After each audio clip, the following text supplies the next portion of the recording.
Are you bored living a mediocre life? We were too, and we know how to change that. Each week, we'll leave our comfort zones to explore a new topic, then step onto our soapboxes, a safe space to sound off on our latest adventure.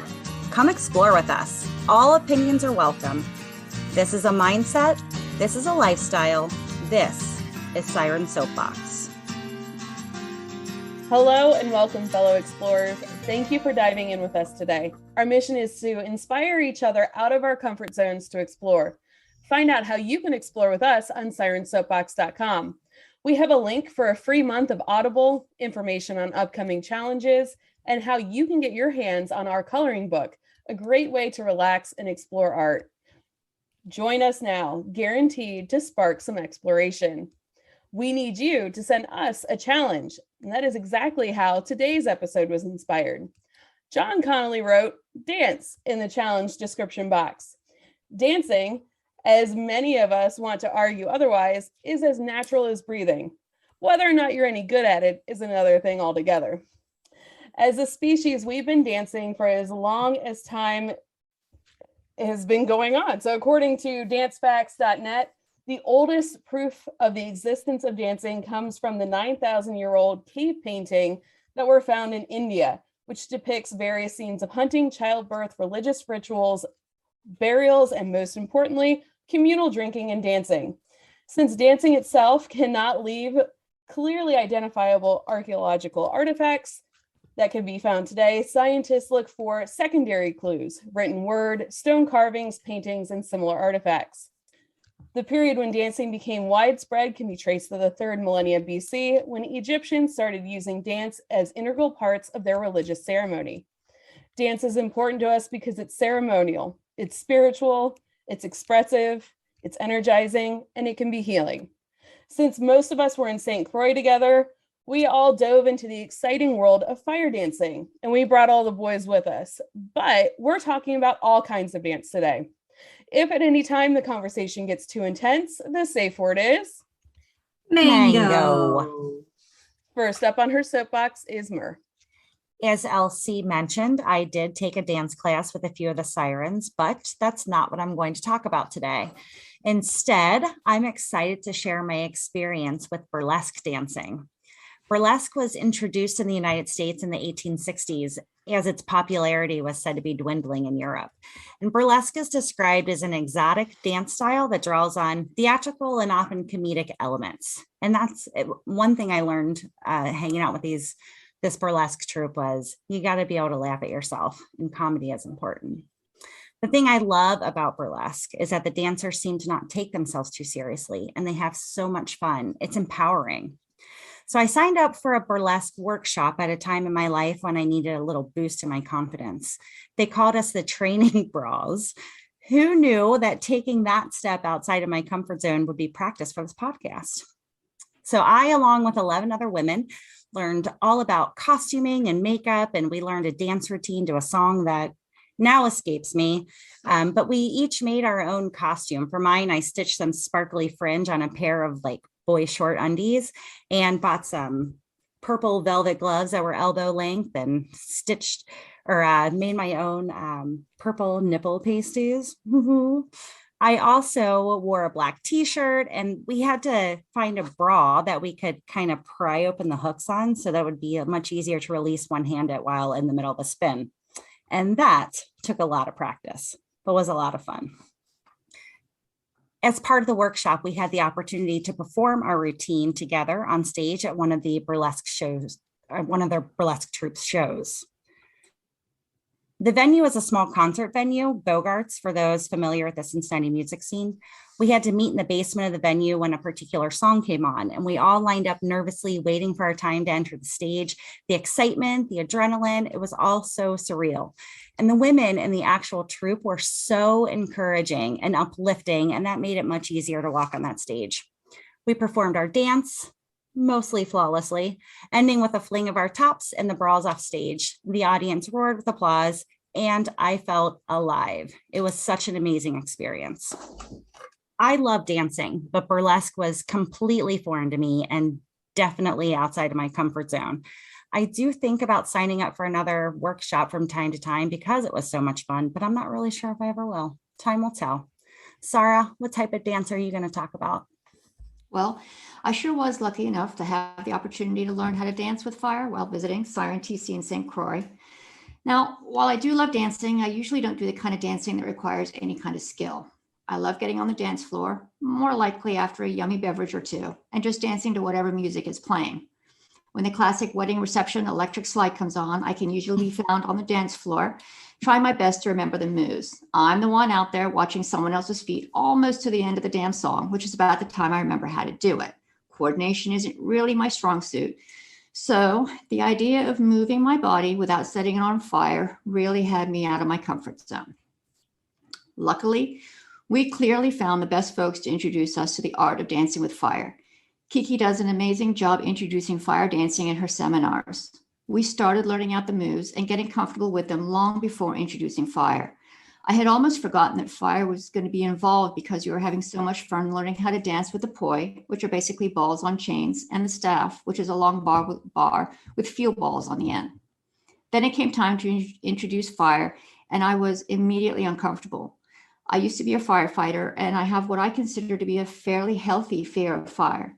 I remember hanging back at that point because I just wasn't ready. I think I imagined that we would just light up the poi and start. So when I saw that we were starting with smaller fire sticks and actually learning about how to manage the fuel and the fire before using it, I felt much more comfortable.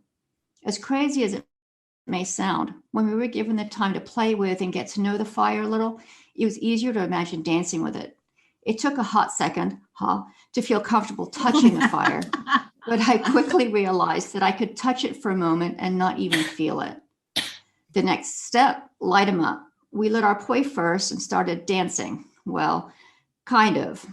But I was amazed at just how warm the poi were once they were lit. The flames were just a little more intense than I had anticipated, so it took a minute to get comfortable swinging them around. And I had no idea about how loud it was going to be. I absolutely loved it. It was so powerful. And I'm pretty much out of time, so I'm going to have to move on.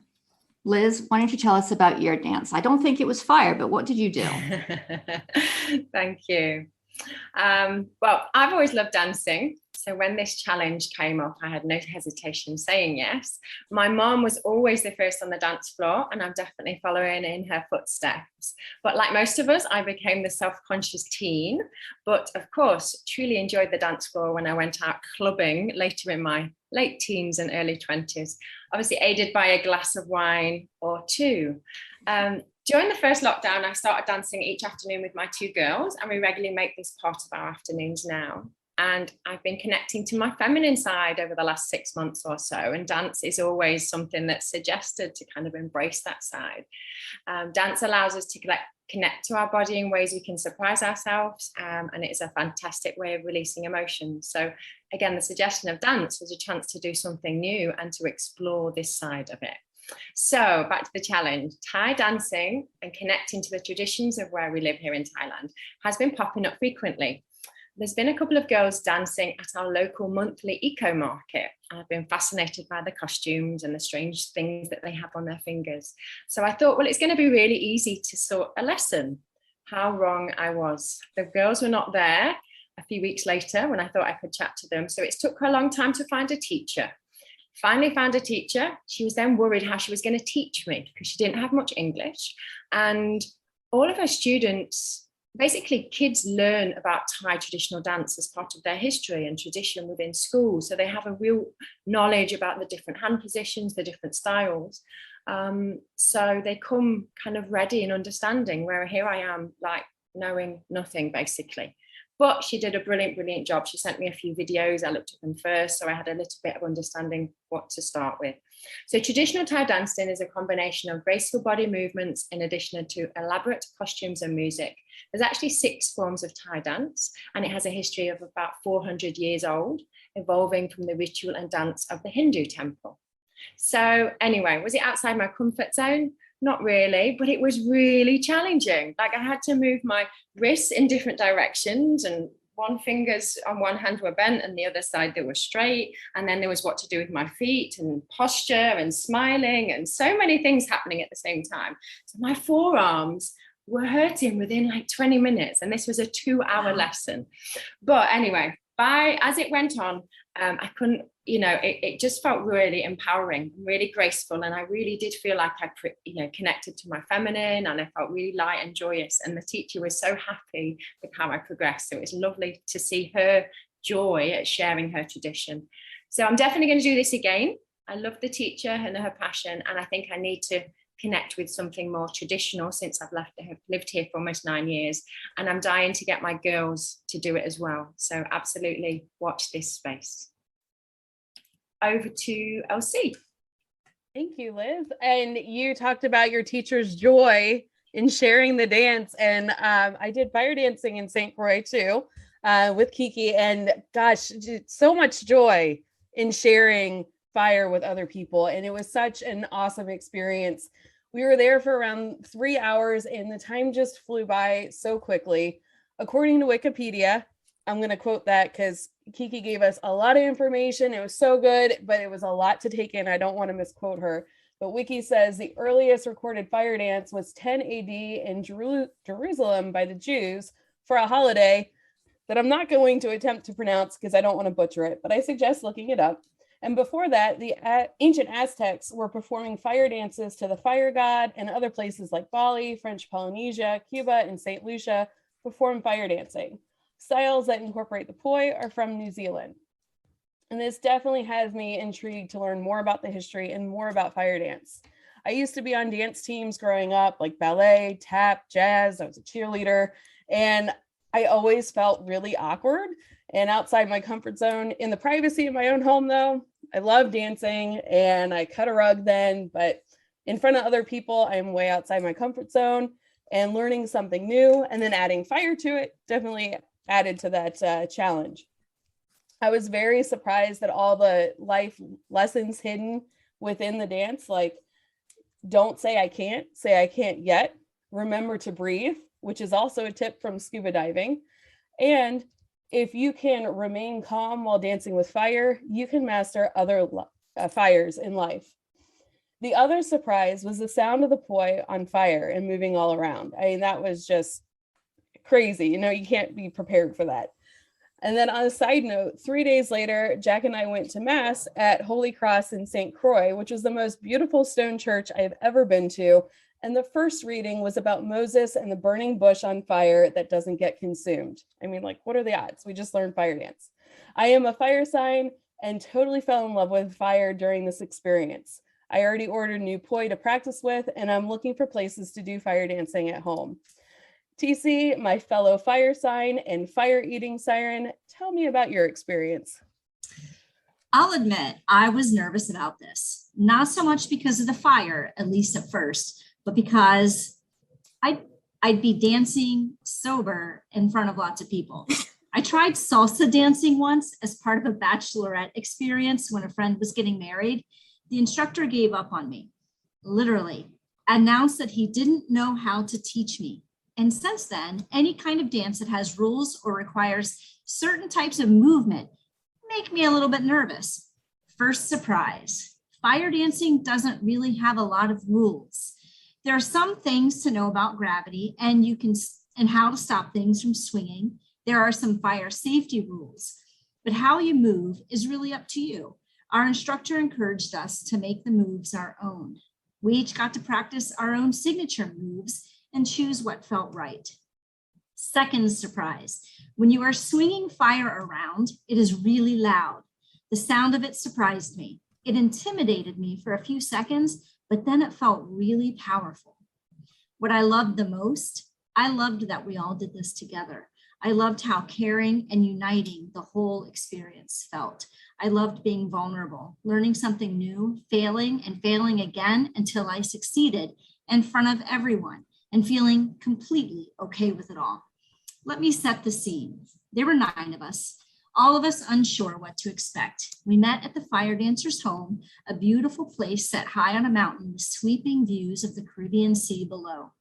8 of us taking lessons, dancing with fire for the first time in our lives. 2 instructors, beautiful, strong, graceful dancers who were flexible, literally and figuratively, and caring, ready to share their art, their love, and their faith. It was beautiful. One thing that really stuck with me was Kiki's descriptions of the benefits of fire dancing. Once you train yourself to remain calm while swinging fire around, your mind is trained to stay calm in stressful situations. I love this idea, and it makes a lot of sense to me. I loved dancing with the poi. I might buy a set like Mer's. I'll miss the sound of the fire, but I think the LED at night will be fun. When you mention fire dancing to someone on the island of St. Croix, most of the time the response is, "Oh, you mean Kiki." She moved to St. Croix in 2009 and brought the beauty of the fire dance with her. Kiki Mason is an occupational therapist. She's a Reiki master and certified in Zen Shiatsu. Kiki instructs classes and workshops in belly dance fusion, poi dance, flow arts, earth, mandala, and meditation practices, and in the Rasamaya yoga method. All of these skills and talents and life experiences feed into her fire practice.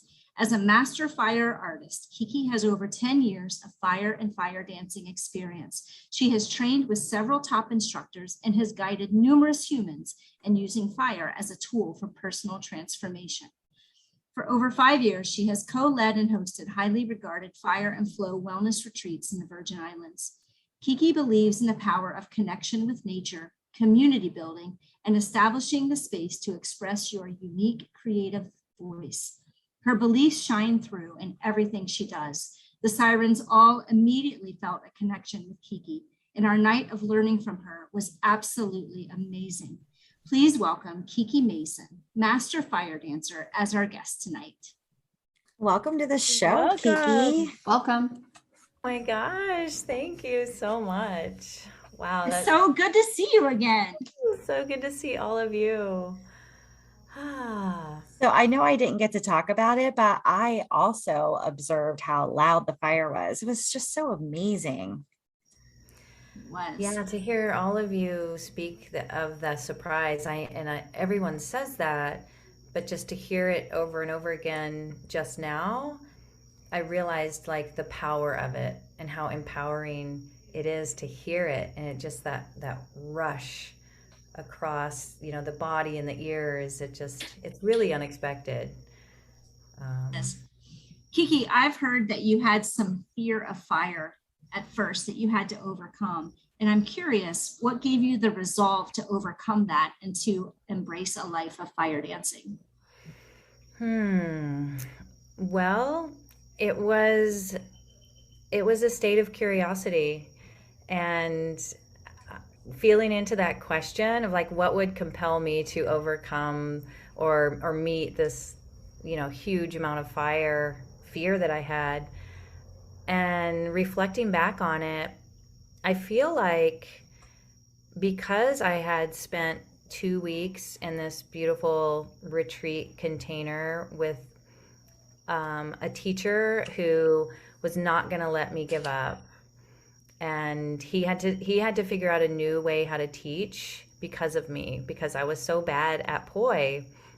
He just stuck with me, and I had such a supportive group of people with me for 2 weeks. I was the worst in my class.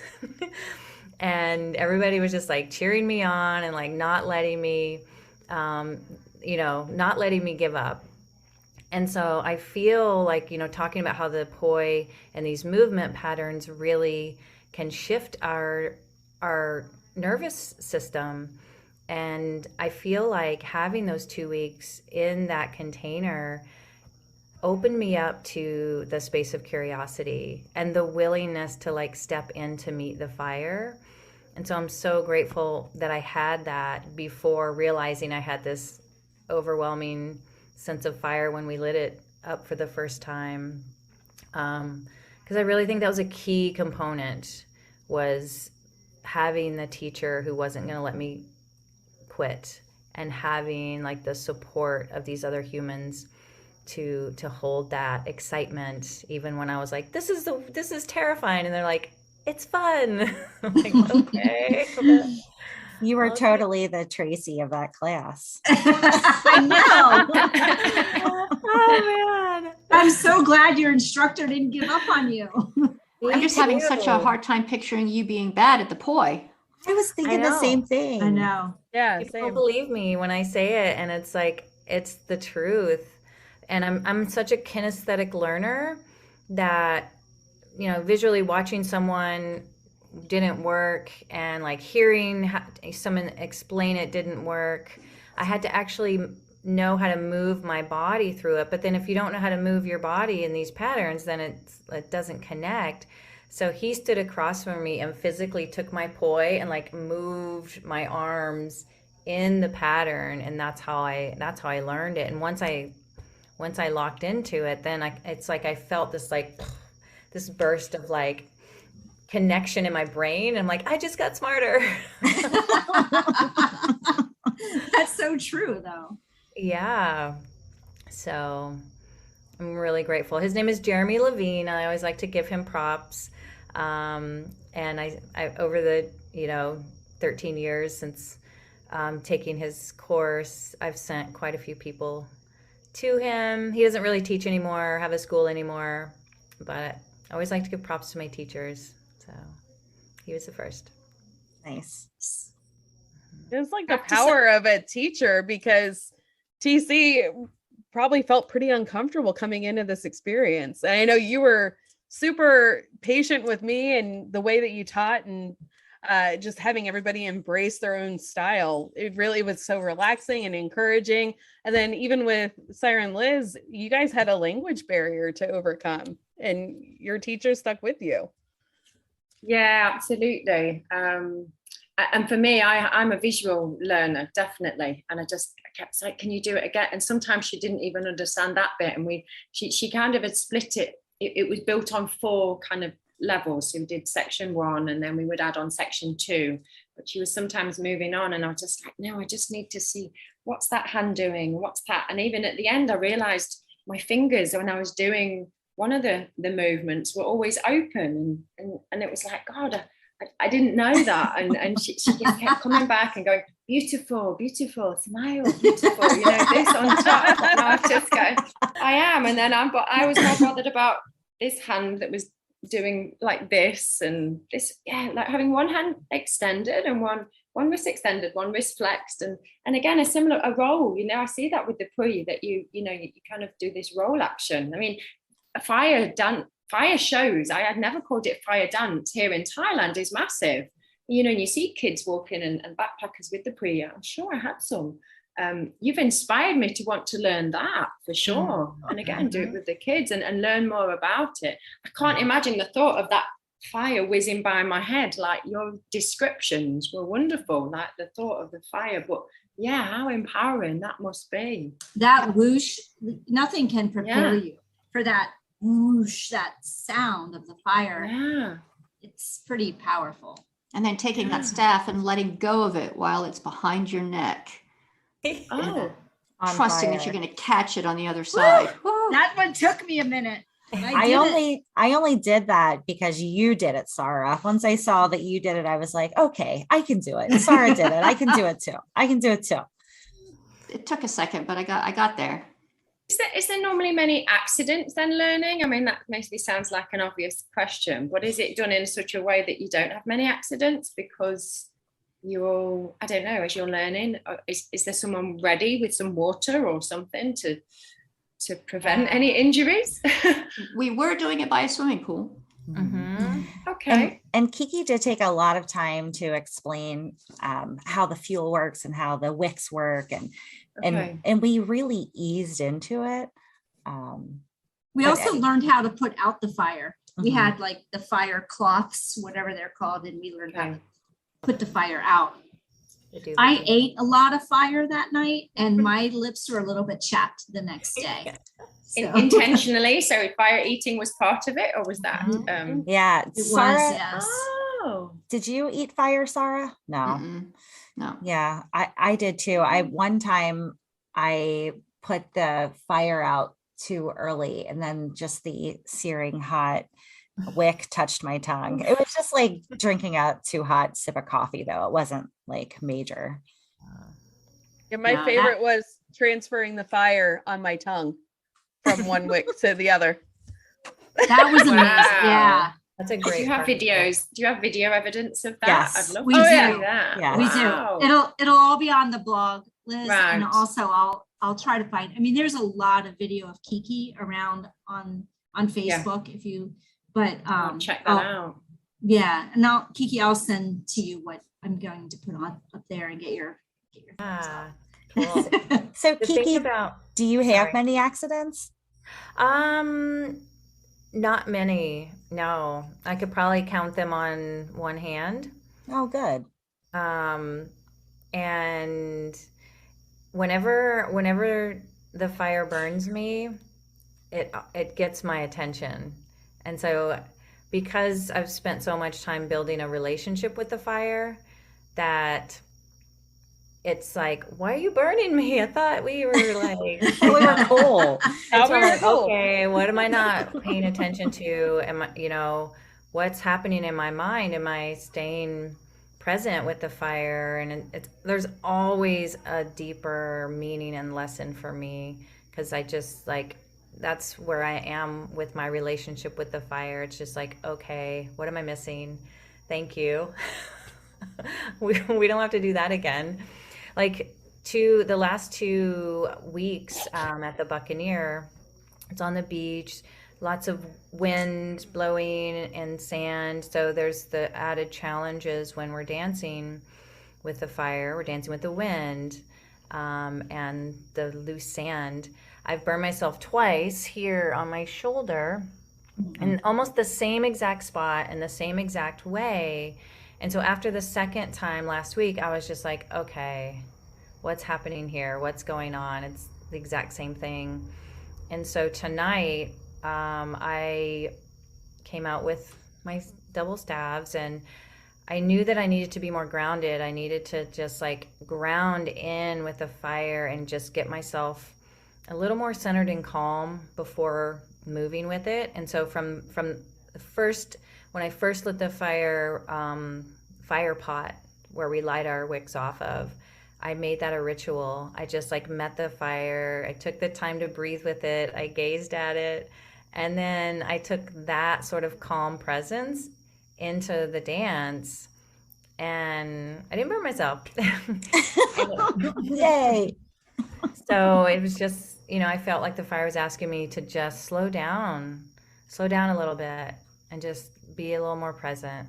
And yeah, so there's always those lessons in there for me. And about the fire, as you first start, it is this like external scary experience, but it's really about building the relationship with the fire and understanding the qualities of it. And I've seen a huge difference in fire dancers that I've trained who've come through just fire dancing, from dance into learning the movements and then going out and dancing, to those who've come through, I just want to be the fire safety. I just want to put out the fire. I'm here for support, and they show up in that capacity. And then after a couple months, usually those fire safety's like, okay, now I want to dance. And then when they step out and dance for the first time, there's such a level of confidence that it really struck me. And I started like picking up on it in the past year, because when you have built that relationship with the fire, you know how to put it out, you know how it works, you've felt the heat, you've touched it, you've been okay with that, and you've been in that, like, I call it a sacred role now, the sacred role of the fire keeper. Once you've developed that relationship with it, then to dance with it becomes so much more easeful. So that's been a beautiful thing to witness. So I really like to take people through the practice of knowing how to put the fire out, knowing like you can touch it to your hand or your skin, and run your hand across it, and you're going to be okay. If it hits you, you're okay. And just allow yourself to have that experience with the fire, and then bring it into moving it all around your body and behind your head and letting it go. So, yeah. It did make a big difference when we learned to exchange the fire on our tongue, because the fire's there on my tongue and it's not hurting me. And that, I don't know, that was pretty eye-opening, because I realized no matter what I do, I might get a little burn, but I'm going to be fine. And it helped somewhat to play with it. Yeah, and bringing in the play, because that keeps us in that space of curiosity and openness, so that's the space where we can rewire and repattern a nervous system that might have some fire trauma, or might have, a very like rigid sort of maybe just leading with fear. And I think for my nervous system, I think the reason why fire has been so powerful is because I typically have led with fear. Like, I do things because I'm afraid of them, not because I'm fearless. People look at me and they're like, Kiki, you're so fearless. And I was like, no, I'm the opposite of that. And so it's because I fear it that I want to lean into it, because I've seen how powerful that is. And somebody asked, I was dating someone who I taught how to fire dance, and someone asked us, it's like, what are you afraid of? And at the same time, he said nothing, and I said everything. And we both danced with fire. We did all, you would look at us and we were like the same person, personality moving through the world. But he moved with this fearlessness and I moved with this fear. And so how we show up, whether we're meeting a lot of fear to like get to that place, or whether we're just completely fearless and it's just like a way of life. It's really interesting, because everyone shows up on some level, whether completely fearless on that end of the spectrum. And I've trained and worked with those humans, and it's like, wow, I wish I didn't, and then there's, the extreme I've seen as well. And I've been in that extreme. So it's fun to just play in those expressions of where we are and what we're willing, how we're willing to meet something and be uncomfortable and challenge ourselves, and what can happen on the other side of that or through the process of it. So I think the play element that keeps coming out, and I think that's the really important thing for dance, full stop, for anything in life. It's when we start to take it too seriously, again, with anything, that then you start to bring your fear in and you start to create excuses and obstacles. We all start dancing as kids. You see, when music is on and you see like toddlers just bop along, don't you, or babies and things, and we do that. And it takes something probably at school that you felt a bit clumsy, or you think, oh, I can't do this, and you just start to detach from dance. I used to hate gymnastics and ballet and all the things like that. I'm not sure why.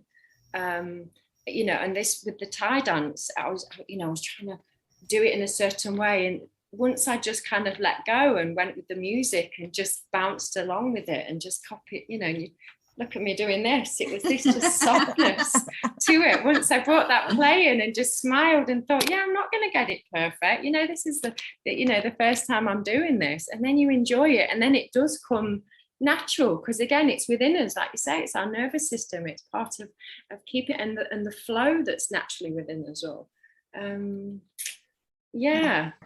In grade school, it's usually some bully or mean kid telling you look stupid. That's usually where most of the fun is knocked out of you, is from some nasty kid in school. Yeah. And I don't think I ever had that, but I had comparing myself to other people. I'm like, oh, I'm not as good as that person, so why even bother? I think when we stop caring about all that, you have more fun with it. Absolutely. I agree with that. And that's why, like, doing the burlesque or like pole dancing has become popular as well, as a sport, as a physical thing. Ooh, maybe it's like a pole dancing lesson once too. That's have you done episode. pole dancing? Yeah. How was that? I've not done pole it's dance. A ton of fun. It's a ton of fun, and it takes a lot of strength to, those girls are strong. Yeah. Yeah, I had some, I was at a club in New Orleans, and a couple dancers were trying to teach me some of their moves because there were only two of us in the club. And there's some real athleticism involved in that. They did not give up on me. They were determined to teach me how to move my butt cheeks in opposite directions. That is amazing. It was so much fun. It was fun. How does one master that?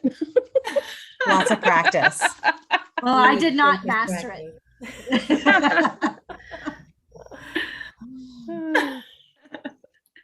I'm giggling away with this because in physio, I'm a physiotherapist. So to get the activation of the bum muscles, the glutes, I often tell people to clench and tell them to do them each side. So I imagine it's just the alternate. Yeah. That's what I'm doing right now. So many people cannot. Are we all doing it? Are we all doing it? And many people cannot grasp it because, again, it's not something you do every day.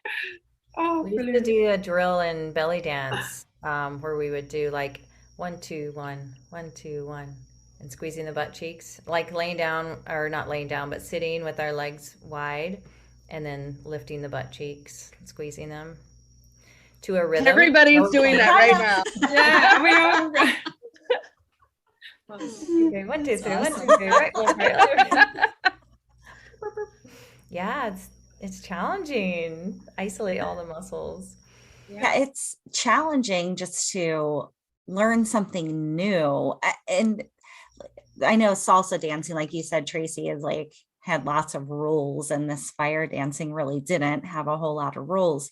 But it is challenging to learn, like the different styles have different techniques, and to try to, with the poi, there aren't rules, except if you cross your arms the wrong way, everything's getting tangled up and you're going to set yourself on fire, perhaps, maybe, like, right. So I found that interesting with all the dance classes I've ever taken. In salsa, it's like you have to, and I won't get this straight, and that's why the guy gave up on me, but it's like you keep your shoulders still while your hips are doing all the movement. And I could not keep my body still. When I dance, everything is moving. And so I really had a tough time. And he finally just announced, I'm giving up on this one. Who's next? I was like, I'm trying. I'm glad your instructor did not give up on you, Kiki. Me too. Yeah. And there's definitely, you brought up a point, like, there's definitely something to, you can have somebody who's mastered something, but they can't teach it, or share it. And I just, being an occupational therapist and working with special needs kids, we had to break down all, we did this whole task analysis with everything, like, how's the body moving? What are all the muscles and bones involved in, like, writing or eating?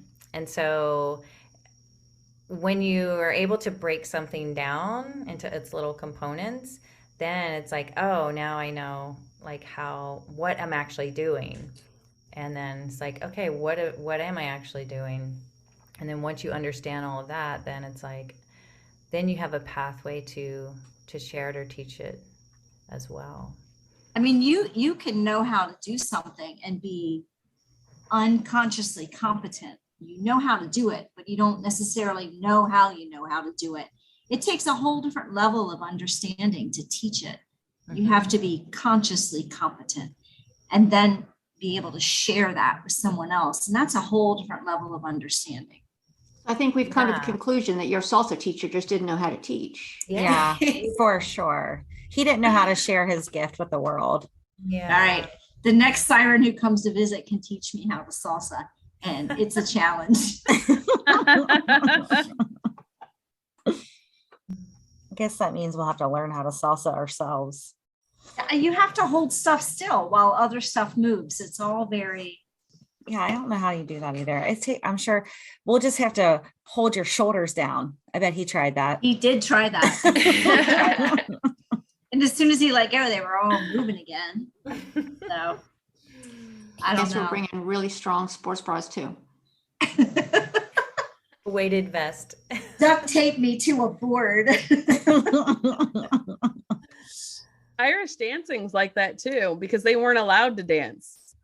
Oh yeah. So they only moved their feet because I guess they had little windows and they'd peek in. I don't know how it didn't look like dancing, but I mean, I guess that's the story behind it, right? That's interesting. Didn't know that. Wow. I love I didn't watching either. Irish dancing. It's fantastic. I don't really know how to Yeah. describe it. I think with the I music love- as well, isn't it? The music, and when you get them all in a line dancing together, just the energy that comes with it as Yes. well. So much synchronicity, and everybody, like you said, everybody on the same page, doing the same thing, clicking and clacking at the same time. And it's just, I'd love to see it and hear it. I loved all of the things that Kiki was describing to us about fire and how learning the fire dancing affects your mind and your neural system and everything. And I just wish that I had been recording all of that. Yeah, I did. agree. I did a pretty thorough search of you online trying to look for some of those words, and I couldn't find them quite the same that you said them that night. I know. Yeah. I was thinking that. It's like you said, is this online somewhere? I'm like, yes, no. When I teach, it really is. I'm in the flow state. You know, I'm like, I have a plan, I always have a plan, but I am ready, willing, and able to just abandon the plan for what shows up, and which is exciting for me because I get to be in that present moment flow state all the time. And so how people show up is how I meet all of you. You know, there's not just a cookie cutter way.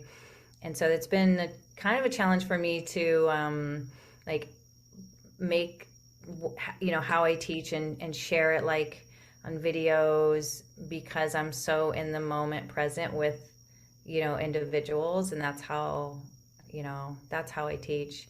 And so we have recorded some of my teaching, and I saw one for the first time or listened to one. And I was like, man, I'm a good teacher.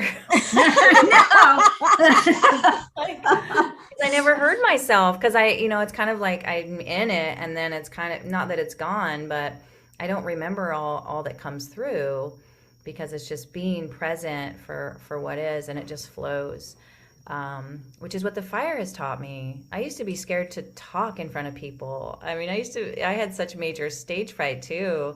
And so the fire has been like such a way to work through those fears as well, and to be seen, because fire dancing became like dancing with the fire allowed me to be seen, but it was like my protector. And so I felt like the fire protected me from all the people in the audience who thought I looked foolish or were making fun of me, which none of that was true, but that's what my mind was telling me. And so it was like my protector, and until it didn't need to protect me anymore, until I realized, oh, everybody's really on my side and no one's making fun of me, and who cares if they are, and I'm in joy and you know, playful pleasure while I'm doing this, so that doesn't matter. So now the fire, when I dance with it in front of others, the feeling I have is that it burns away anything that separates you from me. All the masks, all the walls, everything that is in front of us that keeps us from really seeing and being with each other, like wholly and completely, all of our fear. It just takes it all away. And I feel this deep connection and oneness when I'm dancing with those watching, and it feels amazing. And so that's part of why I keep doing it. You know, it's for that. So the fire has definitely been a spiritual practice, working with the fire and really learning all these life lessons that there's more to come, I'm sure, you know.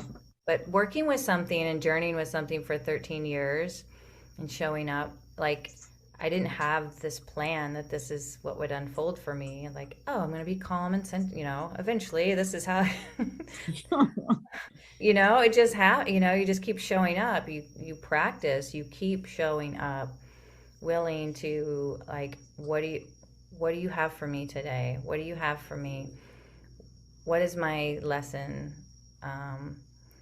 And just a willingness to show up over and over and over and over and over again. And this like beautiful experience, like I could never even imagine has unfolded because of the choice to continue to show up in this practice. So whatever practice it is, whether it's fire, whether it's any other type of dance or movement or stillness or whatever it is, the act of showing up over and over again I feel like there's like, that's so powerful. Beautiful metaphor for life, full stop. It applies to everything and anything in life, isn't it? If we want to do something, if we want to do it well, just keep showing up and work with the energy. I was thinking the same thing, Liz, after she quit talking. It was like, it was interesting too. When we showed up, there were 9 people, 8 of us ready to take lessons. And I thought, man, what's she going to think of this motley crew of fools showing up to sling some fire around? And I was watching to see at what point she's going to be like, oh, this is going to be a long night. But we actually went an hour longer than we were supposed to go. We were there 4 hours, not 3. And there was no point where I saw on your face or Renee's face, holy goodness, get me out of this mess. You guys just went with it. And, you know, we all laughed at each other a little bit and with each other. And we had such an amazing time. But I was so impressed that there wasn't a moment where it was like, oh, look at these people. Not at all. No, it took me so long to like wind down. After that, I was on such a high, you know, like being with all of you and the energy. I mean, we really entered into this group flow and connection. And that's also the beauty of working with the fire in groups, is that, I mean, just the support you give each other and you receive from each other, and to see each other in a vulnerable space and, you know, find a playful way to, you know, laugh about it, or, you know, you're hitting yourself, like, you know, a lot going on, and to be able to roll with it and laugh and just stay present, because you can't be anywhere else. You have to be present. And I think that's really the secret, is that anything that keeps you as present in the present moment, like, that's where we all really want to be, ultimately. And so when we can feel safe and be held in that space for a length of time, then it's just like this, I didn't want to leave that. It was great. It was such a wonderful feeling. It was. And the fire is so amplifying too. It gives you a lot of energy, because it is an adrenaline rush. And so it's a natural high. Your body is activated. You're just like, wow, you know, I feel like I'm on the best drugs. And then it's that, you know, and also there's that feel good, you know, it kicks in when you're in the flow state. You have neurochemicals that are released, the oxytocin, and the bliss molecule happens in that flow state when you're present. And that's a wonderful place to be in. And so coming down out of it can, you know, it's nice to take a slow, easeful way out. It's not like an abrupt, like, okay, we're done. I leave. I said 3 hours. No. Even some of the folks that were with us, you know, we had our boyfriends and husbands, and TC's sister Lisa was there, and even some of the people that weren't that excited about doing it. Absolutely. I mean, they were some of the folks that got the most into it. I mean, Bill was there. He was crazy into it. Your sister Lisa, she was crazy into it. People that we weren't thinking were going to be that into it just absolutely loved it. That was really neat to watch. It was neat to see my sister kind of come out of her shell a little bit and really get into it. I was just going to say that, TC. That was the first time I really saw her get out of her shell with us. And the first time I met her, she was riding a motorcycle. And the fire dance, the fire really got her out. And I was going to say, it wasn't until the very end that I noticed that Kiki and Renee didn't show us dancing with fire. And then they showed it to us. And I'm like, why didn't they show us that first? And then Kiki set the floor on fire. She's dancing in this ring of fire. I'm like, that's why she didn't show it to us first. We'd all be trying it. But it was amazing.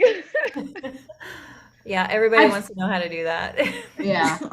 I've seen it so many times though. And now when I see it, I'm just like, whoa, that is amazing. What she's doing right now. And I just want to tell everyone what she's doing. That's really hard. She's making it look easy. Don't be fooled.